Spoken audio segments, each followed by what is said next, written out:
السلام علیکم ناظرین، آج ہم بات کریں ڈرامہ سے عشق مرشد کی نیکسٹ آنے والی قسط کے بارے میں کہ سلمان صاحب فضل بخش کو گھر سے نکالنے کے بعد کیا سوچے گا جب فضل بخش اس سے کہے گا کہ میری اوقات فرحات کی 2 تولیوں کی فیکٹریوں سے زیادہ ہے اور میں ہی واپس لازمی آؤں گا۔ اور شبرا فضل بخش کی حقیقت جاننے کے بعد کیا ریاکشن کرے گی، کیا وہ فضل بخش کو چھوڑ دے گی اور کیا وہ فضل بخش کی محبت کے آگے سلنڈر کر دے گی، یہ سب جاننے کے لیے میری اس ویڈیو کو آخر تک دیکھیں اور میرے اس چینل کو بھی سبسکرائب کر دیں اور ساتھ میں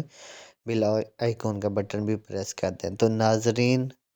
جب شبرا فضل بخش سے ملنے کے لیے سمندر کے کنارے جاتی ہے اور اسے پوچھتی ہے کہ تم کون ہو، تو فضل بخش کہے گا کہ اس کا جواب میں تمہیں کل دوں گا، اور اسے وہ اپنی ماں کی قبر پہ بلائے گا۔ تو جب وہ قبر پہ جائے گی تو اس سے پوچھے گی کہ اس کو فوت ہوئے تو کافی عرصہ ہو گیا ہے، لیکن مجھے یہ بات سمجھ نہیں آئی کہ تمہارا اس کے ساتھ کیا تعلق ہے جو تم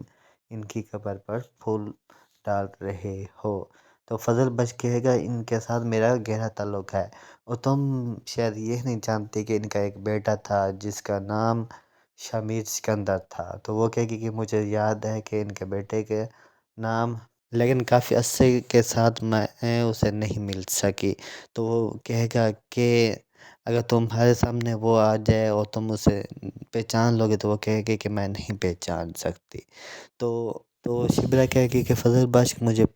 سیدھی طرح بتاؤ کہ تمہارا اس کے ساتھ کیا تعلق ہے اور مجھے ایسے پہیلیاں نہ بجھاؤ۔ تو وہ کہے گا کہ میرا نام فضل بخش نہیں ہے، میرا نام شمیر سکندر ہے اور میں انہی کا بیٹا ہوں۔ تو یہ سن کر شبرا بہت زیادہ پریشان ہو جائے گی اور وہ کہے گی کہ تم یہ سب کو جھوٹ بول رہے ہو۔ تو شمیر سکندر بتائے گا کہ یہ حقیقت ہے کہ میں فضل بخش نہیں ہوں، میں شمیر سکندر ہی ہوں، لیکن میں تمہیں بچپن ہی سے پیار کرتا تھا اور مجھے وہ وقت بھی یاد ہے جب ہم اکیلے کھیلتے تھے، اور مجھے وہ وقت بھی یاد ہے جب تم اپنے بابا کے ساتھ آتی تھی، لیکن میں اسی وقت سے ہی تمہیں چاہنے لگا تھا اور مجھے اپنے بابا کی زیادتی پسند نہیں آئی تھی، اس لیے ہی میں سلمان صاحب کے پاس آیا تھا ایز اے کلرک اور انہی کے گھر رہنے لگا تھا کیونکہ مجھے تم سے محبت تھی۔ تو شبرا یہ سن کر بہت زیادہ اداس ہو جائے گی اور وہ پریشان بھی ہو جائے گی کیونکہ وہ شمیر سکندر کے باپ کے ساتھ نفرت کرتی تھی اور وہ یہ نہیں چاہتی تھی کہ وہ ان کی شکل دیکھے۔ جب یہ حقیقت اس کے سامنے آئے گی تو وہ سوچے گی کہ اب کیا کرنا ہے۔ تو دوسری طرف ہم پچھلی قسط میں جیسا کہ دیکھ چکے ہیں کہ شبرا کی بہن کی شادی ہو جاتی ہے اور دوسری طرف